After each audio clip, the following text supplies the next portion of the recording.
Bill and Ben. Bill and Ben worked at the quarry. The twin engines loved excitement and they often found the quarry boring. One morning they were busy moving trucks. "Listen, Bill," said Ben. "Can you hear something?" "What sort of something?" asked Bill. "Something different," replied Ben. "I can't hear anything different," said Bill. "Exactly," huffed Ben. "Everything is the same, sounds the same, looks the same." "What we need is a surprise," said Bill. "What sort of surprise?" asked Ben. But before Bill could answer, the quarry master arrived. "I've just received a message from the Fat Controller," he said. "He wants you to go and see him at the harbour." "I wonder what we've done wrong this time," said Bill to Ben anxiously. At the harbour, the Fat Controller was waiting for them. "Edward is taking the children on a special trip today," he said, "so I want you to go to the harbour station and look after his trucks." "We'll do our best, sir," said the twins, and they wished away, relieved that they hadn't done anything wrong after all. When Bill and Ben arrived at the station, Gordon spoke to them severely. "You must behave here," he said. "You're on the main line now, not at the quarry." "Actually, Gordon," giggled Ben, "when we saw you, we thought we were in the scrapyard." Gordon was so cross he couldn't think what to say. "Just make sure that my coaches are ready for my evening train," he spluttered as he fumed away. The twins set to work. "This will be easy," they said to each other. "We know all about trucks," but they weren't used to the harbour trucks, and the trucks knew it. "We'll show you around," the truck said to Bill and Ben. "We want to help."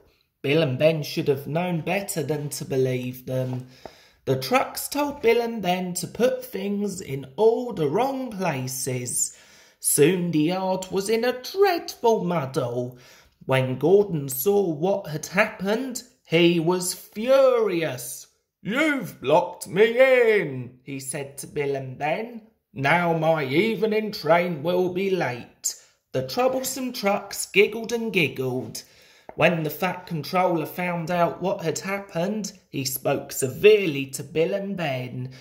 "I thought I could trust you to work with trucks," he said, "but I was wrong. Now go and sort out this mess." Gordon waited impatiently while Bill and Ben put everything back in its proper place. By the time Gordon was able to leave, it was very late indeed. His passengers were furious. Bill and Ben were sent back to the quarry in disgrace. As they began work the next day, Ben sighed loudly. "Back at the boring old quarry," he said, and still no sign of a surprise. Just then there was a loud rumbling. "That's a strange noise," gasped Bill.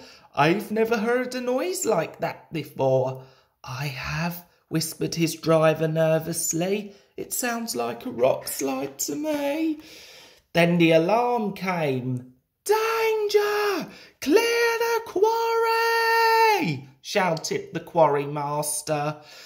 Workmen scrambled into Bill and Ben's trucks and the twins pulled them away.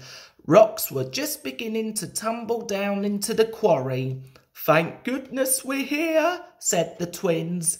"Otherwise all these people could have been hurt." They were just puffing out of the quarry when they heard a cry. A workman had been left behind. "Help! Wait for me!" he cried. Ben waited as the man scrambled over the fallen rocks to reach the train. He climbed aboard and the twins pulled out of the quarry. just in time, with a huge crash. Hundreds of rocks poured down the sides of the quarry. Everyone was safely out of the way, but there was rubble everywhere. At that moment, Edward arrived with the Fat Controller. "Oh dear," said Bill, "this wasn't our fault. I hope the Fat Controller won't be cross with us again." But he wasn't.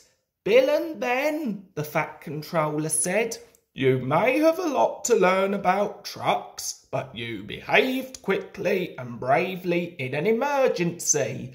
So 3 cheers for Bill and Ben, our heroes." "Hip, hip, hooray!" cried Edward and all the workmen. "Oh, thank you, sir," said Bill. "Being called heroes, well, it's a really nice surprise," laughed Ben.